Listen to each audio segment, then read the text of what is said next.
Hello viewers, welcome to Tamil electrical info. இந்த வீடியோவில் நம்ம என்ன பார்க்க போகிறோம் அப்படின்னா, ஒயர்ஸில் வந்து ரெண்டு டைப் ஆஃப் ஒயர்ஸ் வந்து இருக்குது. ஒன்று சாலிட், இன்னொன்று ஸ்டாண்டர்ட். ஸோ இந்த வீடியோவில் நம்ம இந்த ரெண்டு ஒயர்ஸ் இருக்கக்கூடிய டிஃப்ரென்ஸ் என்ன, இந்த ரெண்டு ஒயர்ஸில் வந்து எதில் கரண்ட் ஃப்ளோ அப்படிங்கிறது வந்து அதிகமாக எடுக்கும், ஸோ ரெண்டுத்தில் வந்து எது வந்து பெஸ்ட்டு, இதை பற்றி தான் இந்த வீடியோவில் வந்து நம்ம வந்து டீட்டெயிலாக பார்க்க போகிறோம். வாங்க வீடியோக்குள்ளே போகலாம்.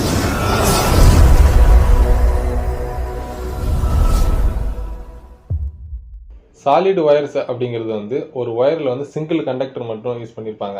அதை தான் வந்து சாலிட் ஒயர்ஸ் அப்படின்னு சொல்லுவாங்க. இந்த சாலிட் ஒயர்ஸ் வந்து வெதர் ரீசன்ஸ் உடையது. ஸோ அதாவது நம்ம அவுட்டோர் அப்ளிகேஷன்ஸுக்கெலாம் ஸோ இந்த சாலிட் ஒயர்ஸ் வந்து பயன்படுத்தலாம். ஸோ வெதர் கண்டிஷனுக்கு வந்து லாங் லைஃப்பில் வந்து இந்த சாலிட் ஒயர்ஸ் வந்து வரும். ஸோ ஆனால் இந்த சாலிட் ஒயர்ஸ் வந்து கொஞ்சம் ரகடாக இருக்கும். ஸோ அதாவது கொஞ்சம் டைட்டாக இருக்கும். ஸோ இதை வந்து நம்ம பெண்ட் பண்ணுறதோ இது பண்ண முடியாது. ஸோ இது வந்து நம்ம பெண்ட் பண்ணுறதெல்லாம் வந்து கொஞ்சம் சிரமமாக இருக்கும். ஸோ அதாவது இந்த சாலிட் ஒயர்ஸ் வந்து சிங்கிள் கண்டக்டர் மட்டும் யூஸ் பண்ணியிருக்கிறதுனால ஸோ இதை வந்து நம்ம அதிகமாக வந்து பெண்ட் பண்ண முடியாது, கொஞ்சம் டைட்டாக இருக்கும். ஸோ இதை நம்ம பெண்ட் பண்ணணும் அதிகமானா ஸோ இது கிராக் ஆகிறதுக்கு நிறைய வாய்ப்புகள் இருக்குது. ஸோ இந்த சாலிட் ஒயர்ஸ் வந்து லோ காஸ்ட்டில் வந்து நமக்கு வந்து கிடைக்கும். ஸோ இதோட மேனுஃபேக்சரிங் காஸ்ட் வந்து கம்மியாக இருக்கிறதுனால இது வந்து லோ காஸ்ட்டில் நமக்கு வந்து கிடைக்கும். ஸோ ஆனால் லாங் லைஃப்பில் வரக்கூடியது. ஸோ அவுட்டோர் அப்ளிகேஷன்ஸில் வந்து இது அதிகமாக வந்து பயன்படுத்தலாம். இப்போ ஸ்டாண்டர்ட் ஒயர்ஸ் அப்படின்னா இப்போ ஒரு ஒயரில் வந்து ஸோ மல்டி கண்டக்டர்ஸ் வந்து பயன்படுத்தியிருப்பாங்க, ஒன்றுக்கு அதிகமான கண்டக்டர்ஸ் வந்து பயன்படுத்தியிருப்பாங்க. ஸோ அதை தான் வந்து ஸ்டாண்டர்ட் ஒயர்ஸ் அப்படின்னு சொல்லுவாங்க. இப்போ இந்த ஸ்டாண்டர்ட் ஒயர்ஸ் வந்து ஃப்ளெக்சிபிளாக இருக்கும். ஸோ ஃப்ளெக்சிபிளாக இருக்கிறதுனால நமக்கு என்ன நிறைய அட்வான்டேஜ் இருக்குன்னா, ஹவுஸ் ஒயரிங்லலாம் இந்த ஸ்டாண்டர்ட் ஒயர்ஸ் தான் அதிகமாக பயன்படுத்துவாங்க. ஸோ அந்த பைப்பிங்லலாம் வந்து வளைஞ்சி நேராக போகிறதுக்குலாம் வந்து நம்ம ஒயரிங் வந்து பண்ணுவோம். ஸோ அதில் பைப்பிங்லலாம் வந்து ஒயர் வந்து இழுக்கிறதுக்குலாம் வந்து கொஞ்சம் ஈஸியாக இருக்கும் இது ஃப்ளெக்சிபிளாக இருக்கிறதுனால. ஸோ அதனால் ஹவுஸ் ஒயரிங்கில் அதிகமாக பயன்படுத்துவாங்க. ஸோ அதே போல் வந்து சர்க்யூட் போர்ட்ஸு, அப்புறம் வந்து எலக்ட்ரானிக் டிவைஸ், இதிலலாம் வந்து இந்த ஸ்டாண்டர்ட் ஒயர்ஸ் வந்து ரொம்ப யூஸ் ஆகும். ஸோ இதோட காஸ்ட் வந்து சாலிட் ஒயர்ஸை கம்பேர் பண்ணக்குள்ள கொஞ்சம் அதிகமாக தான் இருக்கும். ஸோ இதில் வந்து மேனுஃபேக்சரிங் காஸ்ட்டுங்கிறது அதிகமாகிறதுனால ஸோ இதோட காஸ்ட் வந்து அதிகமாக இருக்கும். சரி, ஓகே. இப்போ இந்த ரெண்டு ஒயர்ஸில் வந்து எதில் கரண்ட் ஃப்ளோ அப்படிங்கிறது வந்து அதிகமாக எடுக்கும், ஸோ அதை வந்து பார்ப்போம். ஸோ நம்ம வந்து ரெண்டு டைப் கரண்ட்டை வந்து பயன்படுத்துகிறோம், ஒன்று ஏசி, இன்னொன்று டிசி. இப்போ ஏசி கரண்ட்டை பொறுத்த வரைக்கும் ஸ்டாண்டர்ட் ஒயர்ஸில் தான் கரண்ட் ஃப்ளோ அப்படிங்கிறது அதிகமாக இருக்கும், சாலிட் ஒயர்ஸை நம்ம கம்பேர் பண்ணக்குள்ள. இதுவே டிசி கரண்ட்டை பொறுத்த வரைக்கும் சாலிட் ஒயர்ஸில் தான் கரண்ட் ஃப்ளோ அப்படிங்கிறது வந்து அதிகமாக இருக்கும் நம்ம ஸ்டாண்டர்ட் ஒயர்ஸை கம்பேர் பண்ணக்குள்ள. ஸோ இதில் வந்து உங்களுக்கு ஒரு சந்தேகம் வந்து ஏற்படலாம். இப்போ ஏன் வந்து ஏசி கரண்ட்டில் வந்து சாலிட் ஒயர்ஸை விட ஸ்டாண்டர்ட் ஒயர்ஸில் கரண்ட் ஃப்ளோ அதிகமாக இருக்குது, ஏன் சாலிட் ஒயர்ஸில் கரண்ட் ஃப்ளோ அப்படிங்கிறது கொஞ்சம் கம்மியாக இருக்குது.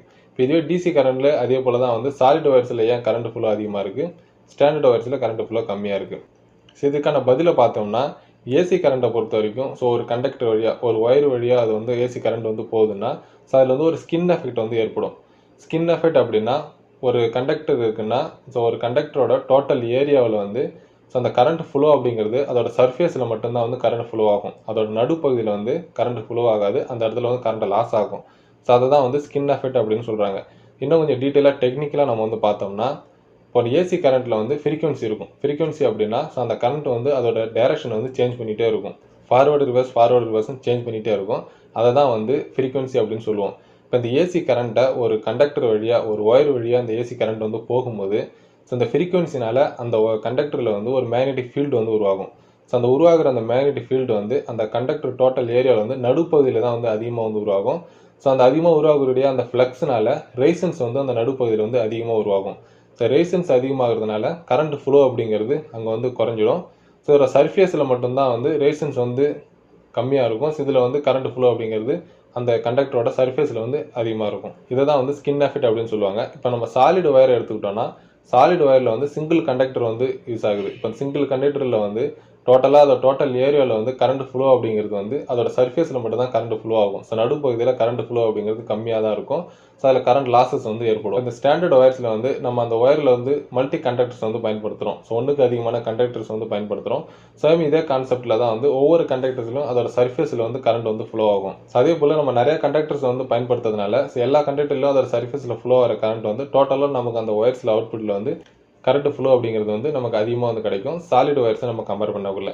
ஸோ இது வந்து ஏசி கரண்ட்டோட சுச்சுவேஷனில். இப்போ டிசி கரண்ட்டை பொறுத்த வரைக்கும் ஏன் வந்து சாலிட் ஒயர்ஸில் கரண்ட் ஃப்ளோ அதிகமாக இருக்குன்னா, இப்போ டிசி கரண்ட்டில் வந்து ஸ்கின் எஃபெக்ட் அப்படிங்கிறது வந்து ஏற்படாது. ஸோ ஏன் வந்து ஸ்கின் எஃபெக்ட் ஏற்படாதுன்னா, டிசி கரண்ட் வந்து ஃப்ரீக்வன்சி கிடையாது. ஃப்ரீக்வன்சி இருந்தால் மட்டும்தான் ஸ்கின் எஃபெக்ட் அப்படிங்கிறது கண்டக்டரில் வந்து ஏற்படும். ஸோ அதனால் டிசி கரண்ட்டில் வந்து ஒரு சாலிட் ஒயர்ஸ் வழியாக நம்ம டிசி கரண்ட் போகும்போது ஸோ அதோட ஒயர்ஸோட டோட்டல் ஏரியா ஃபுல்லாகவே வந்து கரண்ட் வந்து ஃப்ளோ ஆகும்.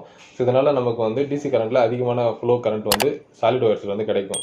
ஸோ இதே வந்து ஸ்டாண்டர்ட் ஒயர்ஸில் வந்து நம்ம மல்டி கண்டக்டர்ஸ் வந்து யூஸ் பண்ணுறதுனால அந்த ஒவ்வொரு கண்டக்டர்ஸுக்கும் இடையில வந்து கேப்ஸ் இருக்கும். அந்த ஏர் கேப்ஸில் வந்து கரண்ட் ஃப்ளோ அப்படிங்கிறது வந்து இருக்காது.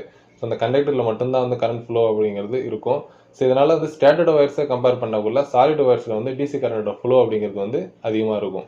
ஸோ ஃபைனலாக வந்து 2 ஒயர்ஸில் வந்து எது வந்து நமக்கு பெஸ்ட் அப்படின்னு பார்த்தோம்னா, இப்போ நம்ம வந்து ஸ்டாண்டர்ட் ஒயர்ஸை பொறுத்த வரைக்கும் நம்ம இண்டோர் அப்ளிகேஷன்ஸில் வந்து பயன்படுத்திக்கலாம். இப்போ நம்ம வீட்டு ஹவுஸ் ஒயரிங்கில் ஸோ அதெல்லாம் வந்து நம்ம ஸ்டாண்டர்ட் ஒயர்ஸை பயன்படுத்துறது தான் ரொம்ப வந்து பெஸ்ட்டாக இருக்கும். ஸோ ஏசி கரண்ட் தான் நம்ம அதிகமாக வந்து யூஸ் பண்ணுறோம். அதனால் கரண்ட் ஃப்ளோ அப்படிங்கிறது வந்து ஸ்டாண்டர்ட் ஒயர்ஸில் வந்து நமக்கு அதிகமாக வந்து நம்ம கிடைக்கிறதுனால நம்ம வந்து ஹவுஸ் ஒயரிங்லலாம் வந்து ஸ்டாண்டர்ட் ஒயர்ஸை வந்து யூஸ் பண்ணிக்கலாம்.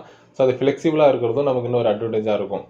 ஸோ இதே சாலிட் ஒயர்ஸை பொறுத்த வரைக்கும் நம்ம அவுட்டோர் அப்ளிகேஷன்ஸில் வந்து யூஸ் பண்ணிக்கலாம்.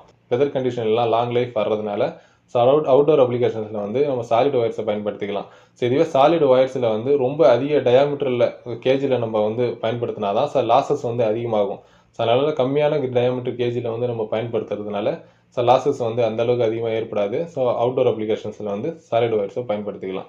ஸோ ஓகே, இப்போ இந்த வீடியோவில் உங்களுக்கு இந்த சாலிட் ஒயர் ஸ்டாண்டர்ட் ஒயர் ரெண்டுத்துக்குள்ள வித்தியாசம் என்ன, ரெண்டுத்துல எதில் கரண்ட் ஃப்ளோ அப்படிங்கிறது வந்து அதிகமாக இருக்கும், எந்த கரண்டில் இருக்கும் அப்படிங்கிறதெல்லாம் உங்களுக்கு டீட்டெயிலாக புரிஞ்சிருக்குன்னு நினைக்கிறேன். ஸோ இந்த வீடியோ உங்களுக்கு பிடிச்சிருந்ததுன்னா லைக் பண்ணுங்கள், உங்கள் ஃப்ரெண்ட்ஸ்களுக்கும் ஷேர் பண்ணுங்கள். தமிழ் எலக்ட்ரிக்கல் இன்ஃபோ சேனலை இது வரைக்கும் நீங்கள் சப்ஸ்கிரைப் பண்ணலாம், சப்ஸ்கிரைப் பண்ணிக்கோங்க. பக்கத்தில் உள்ள பெல் ஐக்கானையும் கிளிக் பண்ணி வச்சுக்கோங்க. அப்போ தான் நான் அப்லோட் பண்ணுற எலக்ட்ரிக்கல் சம்மந்தமான வீடியோ உங்களுக்கு உடனுக்குடன் வந்து கிடச்சிட்டு இருக்கும். அடுத்த ஒரு நல்ல வீடியோவில் சந்திப்போம். நன்றி, வணக்கம்.